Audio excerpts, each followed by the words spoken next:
What is going on, everybody? My name is Chad Spangler, and welcome back to the Big Shiny Coin podcast, where every week I ask the internet a gaming related question and then I share the best answers right here. So, how do you get your answers on the podcast? Well, the best way is to get in our Big Shiny Coin Discord server and post your answer in the podcast channel. That's the place I check first and the most often. If you want to join the Big Shiny Coin Discord, head over to somberdonstudios.com. There's a big join the Discord button right at the top of the page. You can't miss it. But if you're not big into Discord, I'm also on Twitter at somber_don and facebook.com/somberdon. I also get a lot from Reddit, but you might not be able to follow me as closely there. I know it's been a long time since our last episode. I am trying to get back in the groove of a weekly episode as opposed to taking these big long lulls in between episodes. So hopefully I can start sticking to a schedule and get it to you every single week. Now, without further ado, let's get to this week's question and all of your answers. The question this week: what is your favorite game glitch of all time? And I gotta say that mine collectively are all of the glitches from the Halo series, namely Halo 3. There were some really great glitches when that game launched, and even quite a bit after it launched, that allowed you to do some just crazy stuff. Sword canceling in order to like jump to insane heights, getting off of the map by jumping on each other, stuff like that. Just wild stuff, making tanks just fly through the air. And the coolest thing about it was that you could get online in a free-for-all game where everybody can shoot everybody and people were still working together to make these glitches happen. Like, without even talking to each other, they just knew what the other players were doing, and I think that's pretty cool. So our first answer that is not from me is from Xander Blazer from our Discord. His pick was Fable 3. You could plug in a second controller and give that second player so much gold, then you could disconnect them and regain the gold back and keep respawning them back in and out of your game until you felt like you had enough gold, because they would just retain the amount of gold you gave the second controller account. I remember doing this actually. He started mentioning this in the Discord and it kind of rang a bell, and I'm like, I've done this. I know I've done this. And then he mentioned the controller stuff, and I was like, yeah, I remember that. And then another Reddit commenter said freezing time in the first Fable by dashing through gateways to get rich, which I don't think I actually did that one. I definitely did the Fable 3 one, though. Amantipit. I butchered that. I butchered that pronunciation. Gandhi being a nuclear weapons maniac in Civilization. In the original game, the leaders were each ascribed a rating from 1 to 10, if I recall correctly, for each calculation the AI made for their actions. Factors like prioritizes science or ignores naval units and so on. One of the factors was aggressiveness, which went to dictate how often they built military units and how much they liked to go to war. Gandhi was given a base score of 1 to make him as passive as possible. Problem is, when adopting the democracy government type, as all of the civs do in that game, it put Gandhi at -1. But they didn't do signed integers in that game, so that -1 actually looped back around to 255, which made him hyper aggressive, super likely to build nuclear weapons, and all but guaranteed to use them repeatedly without impunity. Of course, it was eventually found out and has since become a running joke. I have not played a ton of Civ. I played some Civ 5. I knew that the joke was that Gandhi was like a nuclear powerhouse all the time, but I never knew there was actually reasoning behind it. I thought it was just, it's some funny thing, some meme that people like to say. I didn't know there was an actual, programmed reason why Gandhi was so damn aggressive in those games. I think that's hilarious, and it makes more sense. Kyrian MC. In Sonic 2's Wing Fortress Zone, there's a cutscene that plays after beating the boss that involves Sonic grabbing onto Robotnik's spaceship and heading into space dock to the next zone. While he's clinging onto the side, you can see in the sky background rushing past and eventually leveling out into space. This is one of very few cutscenes in the game, and as such held a bit of a fascination with my younger self. You have no control over Sonic after he drops down into the platform that triggers the cutscene, but there is a short section after the boss where you're jumping down, where you have full control. There's even an extra life hidden behind something. Now, as a young boy who loves Sonic, what would you think this area? What would you think to do in this area that was amusing and new? That's right. Make sure Sonic dies in space by means of waiting patiently for about 6 minutes. I mean, he shouldn't really be able to survive up there anyway, and it's not like I had anything else to do. If you work out the timing correctly and jump down, you can time it to where Sonic gets to space but dies due to hitting the 10-minute time over limit before the cutscene ends and the next zone begins. Pretty cool if you like killing rodents and don't mind being bored for a few minutes. The unintended side effect of this is even better than spacing a hedgehog, though.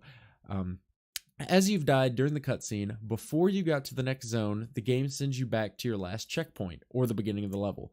But if the cutscene has already triggered, so the sky goes mental, as if the whole thing is hurling into space 1,000,000 miles per hour, you can actually slow or speed this up by holding down to make Sonic look in that direction. At this point, you have control of the sky and can make it look like a winged fortress is flying through space. Absolutely useless, but I love doing it.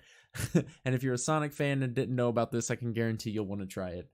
Man, that is some of these answers. This isn't the only one, but some of these answers, I'm like, how in the world did you figure that out? Like, I think that's hilarious.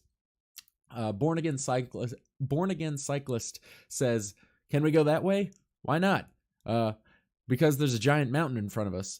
No, it's cool. I'm just going to repeatedly jump while bashing myself into the mountain. I'll find one of the many invisible pathways up to the top of its vertical cliff in no time. Aren't you taking off your heavy armor and 80 pounds of weapons? I mean, I can see two-handed swords hanging off of your back. Nah, it helps me jump better." This applies to many a game I have played. I assume he's talking about an Elder Scrolls game, but there are several open world type games where you can just bash your face into a mountain and you'll eventually get over it. I know going back to Halo, there were several, ways to get on top of the level like that in the various Halo games. All right, these next two, I was very confused. I want to put these in the right order so you experience the same thing I did. Make Diana Great 2K19. Their comment was, Sean. And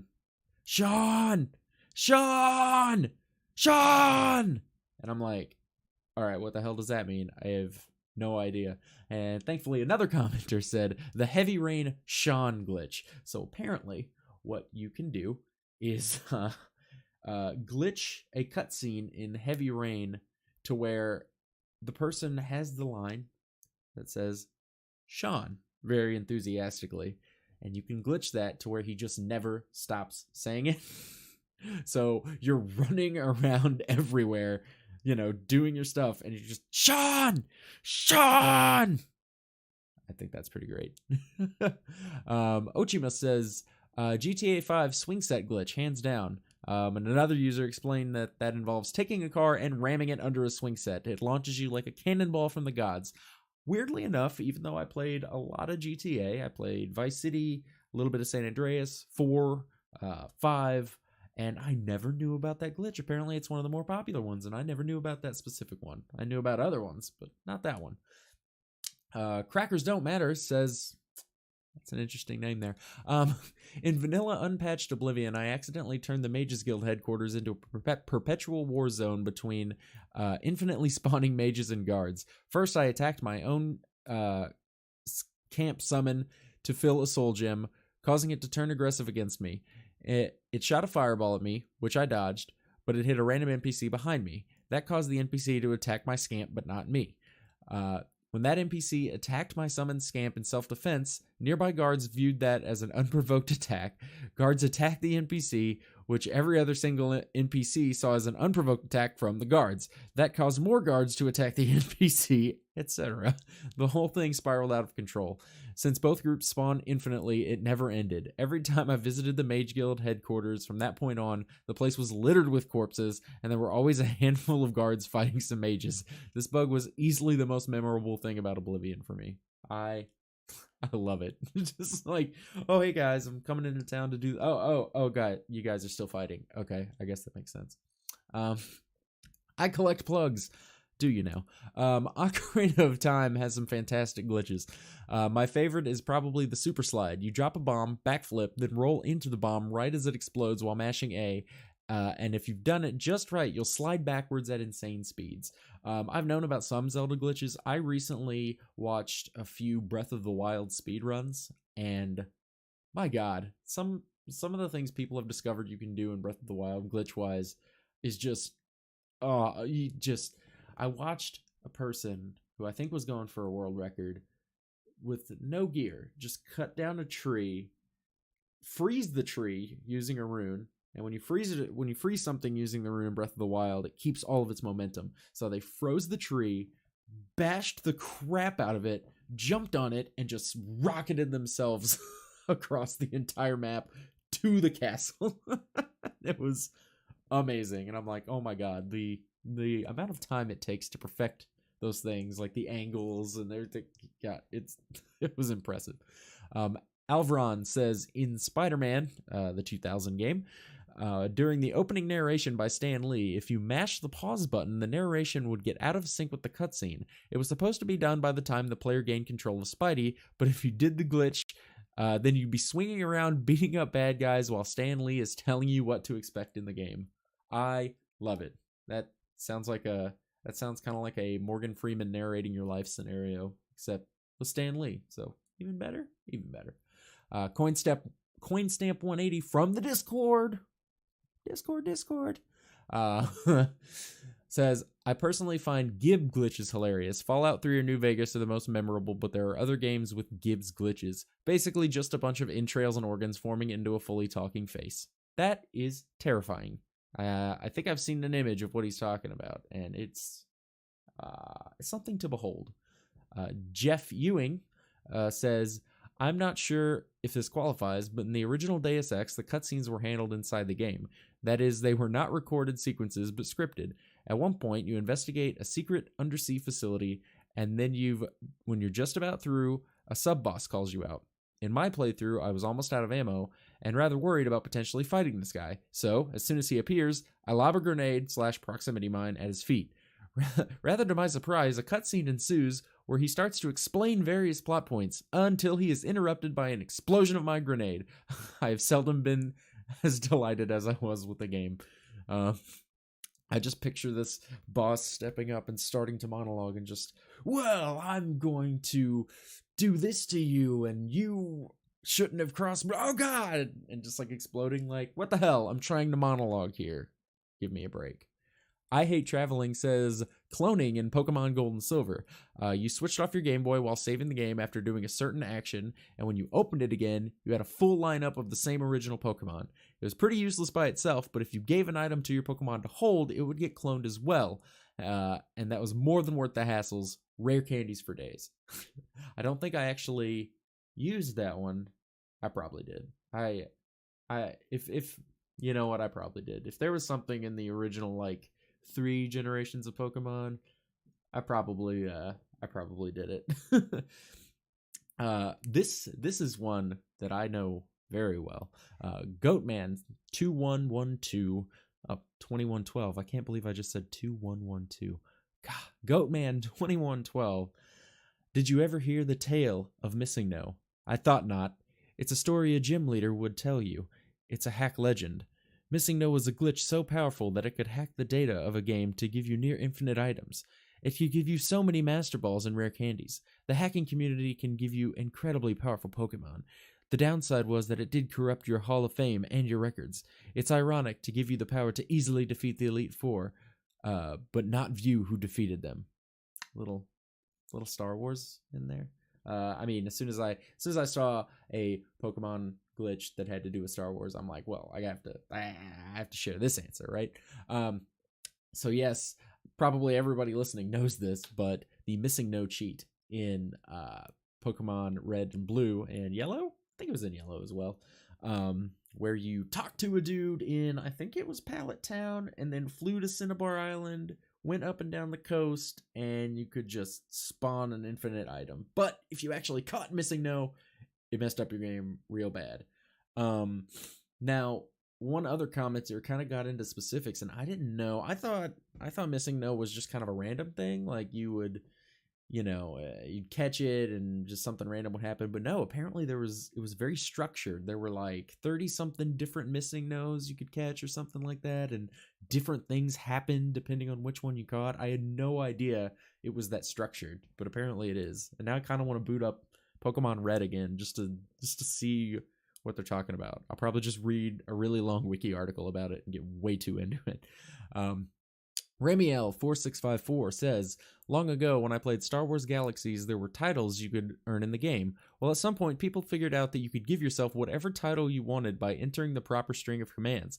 This included titles that you couldn't actually earn in the first place. So I had my title set to just Bounty Hunter or Chef for a long time. They eventually patched the bug, but as long as you never changed your title, you got to keep it. That's cool. I had a little conversation. I don't know if the developers were like, we'll throw you a bone since, you figured this out and that's pretty cool, so we'll let you keep this little nostalgia thing. Or if they were just like, let's not fix it and let players think that we're being cool. Like, I guess it didn't really matter. It's just a name. All right. Sorry, Masterpiece says, there's an old Genesis game called Sword of Vermilion. It's pretty much on every Genesis compilation set now. Glitch still works. I had it as a kid. There are cursed swords and armor in that game. They're stronger than the normal gear at the time period, but the trade-off is that you can't cast magic while they're equipped, and the curse prevents you from removing it. You need to visit a church and pay to have the curse removed. Well, there's a bug in the code that when they're decursed, they automatically unequipped but permanently remove the attack and defense value off of your base stat, as opposed to just unequipping it. I discovered this as a kid, and wow, that sucks, gotta reset it and lose my progress because that's a big stat loss. I decided, it'll be funny just to bring it down to 0 and see if I can still hurt anything. Well, it doesn't go to 0. Instead, it loops back around, kind of like the Gandhi thing in Civilization, giving you an attack and defense value way higher than you could achieve normally, even at max level with the best gear. Talking about one-shotting bosses and taking 1 damage from everything. It's my favorite one because it's game-breakingly awesome, and 2, I discovered it on my own. That's awesome. Most of the glitches I've ever experienced, I've looked up or heard about from a friend or something like that. Man, I don't think I've ever actually discovered a glitch on my own or stumbled into one. That's awesome, and that's a pretty great one to stumble into, I gotta say. All right, F that mana bar. I agree. Says, if you tilt the cartridge for Ocarina of Time, you can bypass the Kokiri guy that peeps you from leaving the forest before finishing the Deku Tree. If you then use the Kokiri sticks in place of your sword, as they're stronger anyway but breakable. If you manage to beat all 3 temples without getting the Kokiri sword and then get the Master Sword, you can come back to being a kid later in the game, and it will give you a nameless Kokiri sword even though you never opened the chest for it. That's nuts. that sounds so fun. And again, how do you figure these things out? Tilting the cartridge? And I had multiple comments about tilting cartridges, not just for Zelda, but for 007 or something like that. I had never known about these tilting the cartridges glitch. That is wild. 47 Sams says, well, that's a lot of Sams. Backpack reloading in Halo 1. Magazine is empty. Just double tap reload and switch your gun. Full mag when you switch back. I don't think I ever knew about this, and I don't know how. How did I not know about that? I played the crap out of Halo 1. Man, I've discovered so many glitches just asking people what their favorites are. I didn't know about a lot of these. Spud Scub says, back in the 80s, my friend and I put something like 200 or 300 hours into a copy of Ultima Exodus on NES. It's a punishingly difficult and tedious game by any standard. A PC port that brought over a ton of tedium. Excuse me. Eventually, something went wrong in our game, and one of the characters in the party glitched out and was replaced by a completely random graphic cube with infinite stats on everything, a nonsense name that even broke the frame, and an infinite quantity of every single item in the game. It was completely amazing. We played the game so much that we broke it, and then that allowed us to really break it. Impressive, you two. Ritz Blues from the Discord says Ditman glitch, Resident Evil 4, because gotta go fast. Also, out of bounds shenanigans with that same glitch. I've never killed the Chapter 4 boss on Steam. I just float right past him. I had to look this one up because I have never actually played Resident Evil 4. I've played several. That's just weird. You'd think if I had played a few Resident Evils that I would have played 4. I think I just watched my friend play 4 a bunch. But I never actually played it myself. But I never knew about this Ditman glitch. But apparently you can do like a sequence to make yourself just speed up like a bunch of your stuff. Like you're running, you're reloading, and apparently you can use it to like get outside of levels and stuff. So that's pretty cool. Cheapskate DM says Space Engineers, which recently left early access, did not have guns, explosive, or weapons of any kind when it first released to playtest. However, it did have gravity generators. Someone discovered that rocks not only were affected by gravity generators, but also scaled their impact damage based on drop height, rock size, and most crucially, number of gravity generators affecting it. The first gravity cannons were made shortly thereafter, capable of perforating multiple layers of heavy armor. Then someone stuck a landing gear on a rock, and you had player-designed torpedoes. Warheads were introduced and made things even crazier. Someone else realized that gravity cannons were affecting their ship parts, or their parent ships, so long as they were attached to a rock, and suddenly you had gravity drives. The kicker, eventually the devs gave up and added a block that just did this thing on purpose, because the things the players were making were too cool. I love when glitches get discovered, exploited, and then baked into a game.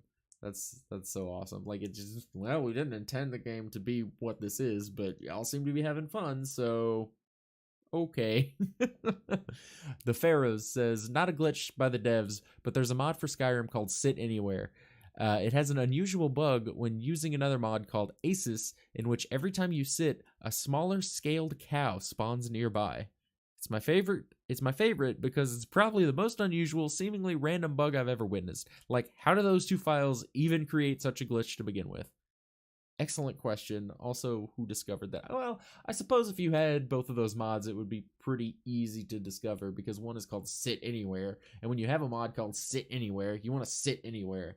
So I'm sure you notice cows spawning after you sit down. So I can see how someone discovered that one. Hallowed Error. There was a weird bug in Halo 2 where you could cancel a sword lunge and still have some acceleration. This led to me and my buddies standing on each other's heads where the top man would jump and the bottom guy would sword lunge / cancel over and over again. You could do this against a wall and slowly start climbing up by defying all laws of physics. We would spend hours trying to glitch out of maps doing this. Nothing was worse than being nearly on top when you do the button combo wrong and stab the top guy. I vividly, as I said in my answer, remember this exact thing, and I can still see the motion of the sword, the top sword guy in my head. I can still like remember what that looks like trying to perform that glitch. And yes, I remember dying a bunch of times by accident, and you had to start all over, and it kind of sucked, but it was so fun to just like get on top of stuff and just do all these wonky weird things. And man, did they ever, I can't remember if they ever patched those out of any of the Halo games, but they were in there for a while and it was super fun. So that's all the answers for this week's podcast. Thank you for tuning in. Thank you for all of the people who answered. As always, big shout out to Reddit. You guys give me so many answers, so many good answers. So again, if you want to propose a podcast question, if you think you have a good question that people would want to hear the answers to, head on over to somberdawnstudios.com, join that Discord, hop in the podcast channel, and let me know what questions. And hop in there and answer the questions I ask as well, and we'll have a good old time. We'll have some conversations. Other stuff I'm doing is I'm also trying to get on a consistent schedule with my 1 hour played series, where I play a game I've never touched for 1 hour, and then based on that hour, I tell you how many more hours I would give it. Trying to get on a more consistent basis with that. Just released the Fortnite episode. That was pretty interesting. The next one coming up is Apex Legends. Kind of as a comparison of the two. I normally do indie games on that show, but I had to do these two games that literally the entire internet's talking about. So if you want to see that, look up Somber Dawn Studios on YouTube. Look up 1 hour played. You'll find it pretty easily. But until next time, thanks for tuning in. This has been the Big Shiny Coin Podcast. Once again, peace.